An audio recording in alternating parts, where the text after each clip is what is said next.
Hi, khoi mem punam pu kurumzari. Adak Manipur gi Imalebak Manipur gi thokliba thodok sida mateng pangliba paipal imaindol isingnaw kwai punam pu hainingai kan thagatsari aidi Lakhipur rom da su khangde mafam maiti na taba jaga jaga da imaibel sing isinaw mayamna aidi tang grab matam kaithopiraga yumdong budingi sanga sen khongatlaga mateng pangnabagi damakta tawribase uda sathine penjei ado aina marak sida aina ma haijaning badi aidi YouTubers singna YouTuber macha haugalagi ba kasargi YouTuber macha singna video upload toropo matamda aidi no edu upload torokano haibase ai hayan janingde karigi hoi awabdo awabani mateng pang aidi ke moida keno tawde haibagi nati YouTuber amana kuina video upload tawdra taragadi farak tarakpa aidi video magi channel ama lai ase kausale aduna magi video channel su upload tawraga magi channel su hinganna thamba darkar oi aduna chabagi khangde hoi entertain oi ba yamna nokpa kheba langba tawba video semak padi nungai te ko aduga sum mukbang gumba kari gumba simple ID magi mari matagi luhong khungdung ba magi sum memory oi hodoi ni adu kina hapnarak da sum yam yawre ba ID keno tawbagi akhoi di ngasi akhoi isagi su channel lai ai nupi gi channel lai anu kuman naina aduga ai isamagi su nauna ngarang nahanta kuidre irangi kharani nongni ni mamanga channel ama hangjari sini adu channel ja hangbaga irang thokre adu ai gi di bungdi thok tha kaina thami base ai funny video ngata hapake na khallaga hangki ba channel ni na ina sida toba video di hapning dre aduna upload tawdre ba ko topa keno tawdre adu sum yengjabada koi sinau singna video ID irang marak sida noi video upload toro bilodar hairiba moigi di video sema upload ton upgrade taw leireba moina hairiba moina piriba keno to di message to di akhoi su yam tare ure khange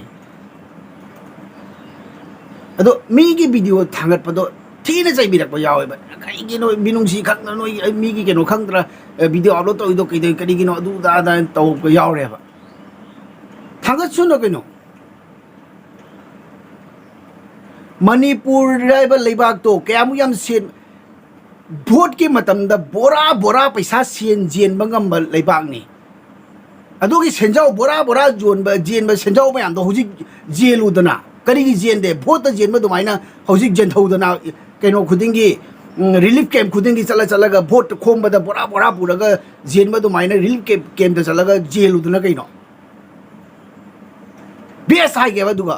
masagi oizabagi damakta vote khomam dai dugadi arai paisa da bora da pura chala jel heba hoji kanam dorak dre na bora pairaga paisa jen ba ngasi khoi ka sarom dagi sikia na sikir makai angamba chamnga lising tawna khaigat laga mateng pang na pang na honari pang su pang ni ke to su pang hoideno to imale ba ki sinjok paiba myam no kai kadai da load khage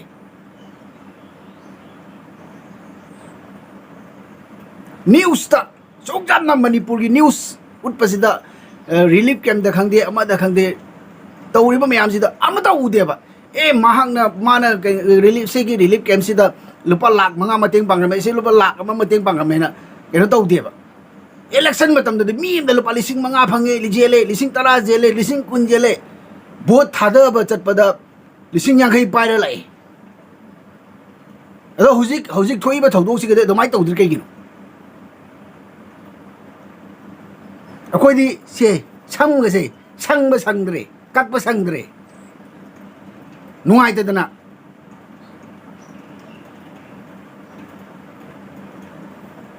video channel macam hangjari be sing hangja sanu moi gi mukbang tawgira ja tawgira magi angamba magi imung manung gi thabak ingkhang gi ama magi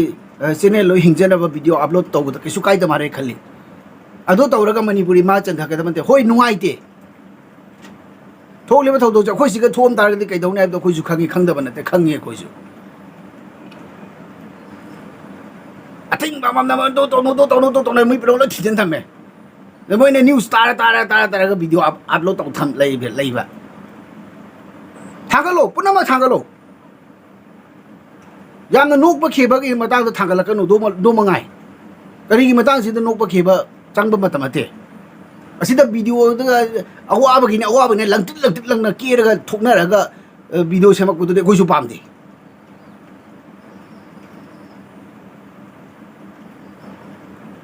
เจเนลแบงก์แอคเคาท์นั้นมาหางตาร์ก็แอคเคาท์โตอัปเกรดตัวบ่มาเท่าไหร่ง่ายแต่แบงก์คุยเนี่ยอัปเกรดตัวตาร์ก็แอคเคาท์โตเสียกตาบอะดูไหมเนี่ยยูทูบकी channel से जो upgrade तो उधर तार कर दी सुम लेप ले कर दी सुम सीधा रखता हो व्यूज अब कदम का के रहा अन्य कदम का के रहा मंगा कदम का सनो आई की चैनल दी हिंगना थमता इतना मणिपुर की हिमालय बाकी मणिपुर की लान से दी शांति पूरक न बहुत नरी पूरक पशु ओइसे नो मसे पूरक पर लोग रख पता अकोई के नो मांग रहे ने वन आउट जो कोई अकोई की ऑडियंस अकोई की दी ऑडियंस से अखोगी हिमालय पाक मणिपुर लाइन खंगमी हजिक वीडियो में अपलोड तौर व्यूअर्स अमता लेते करीगी मेन हिमालय पाक मणिपुर इचिनाव सिंह इपा इपल इचिनाव क्या मसी नेट लेतदना वीडियो केनो लेतदना मोबाइल अमगी फैसिलिटी लेतदना हजिक मागी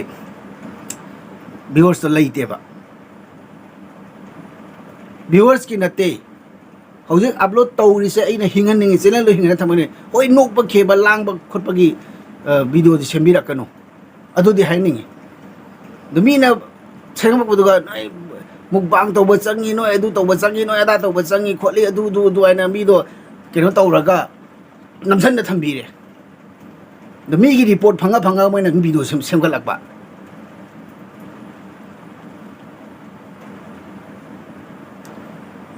अवाना की वीडियो से मक तारे लंगटित लंगना थोकना सेनरे केबल लंबग चंदे खोजु उजिन जिन खोजु खोइ लेकाइ सिदा तानारी क्लब की नारोन सिंह तानारी मैरा पाइबे सिंह तानारी केदौ सिगे खोजु करिगी अखोइ खुनजे याम लाइराजब खुनने पिक खरब खुनने अदो स्पीक खरब खुनजे तो बहु लुपा चाम तंगुरिसु चनी तौरिसु चमा तौरिसु कारक खतंग खम खोमगा मतें पांगसिएना खनरी अदुगी चिंता दा कोई दी लेरे जुम बथों मरम खंगदरे इसागी युंगी थबक सुबम चापम खंगदरे करीगी मणिपुर लेबाक दुदा एगी हेक पुकमिने बे इनाउ नुपा लेरे एगी इपा ग पुकमिने बे खुरा लेरी एगी तै मसिंग लेरी एगी इने मामा लोई ले अखोइने सिदा हराउना नोकना खेना चारगा मोय आदा के दौरम गदगे हाइबगी खनबदा कोई साबा यादि सिदा नुंगसी एने सेमेबा वीडियो सेसु मैम लाना लोबी नो कई असे हायरगा वीडियो अपलोड तौर होय आई वीडियो चैनल हांगबदगी अनी सुबा वीडियो होइदोइनि सेना अइना हाइजरिंगिसेना अनौबा यूट्यूबर्स लैरिबा कसरगी बरकबेलीगी लैरिबा यूट्यूबर्स सिंगदा अथिंगबा पिबिरकनो हांगजसनो तौजसनो वीडियो थांगसनो मोइदसु रिक्वेस्ट तौना हाइरी नोक खेब लांबगी तौबिरकनु होय इमुंग मनुंगी मरी मतागी लुहोंग पंथानी लुहोंबगी वीडियो मागी मेमोरी होदुनी अपलोड तौरो अरे असेरेगा मैम वरोबदी यादे आइगी से मैम द पेन द होंदोक जब नतेको आइदी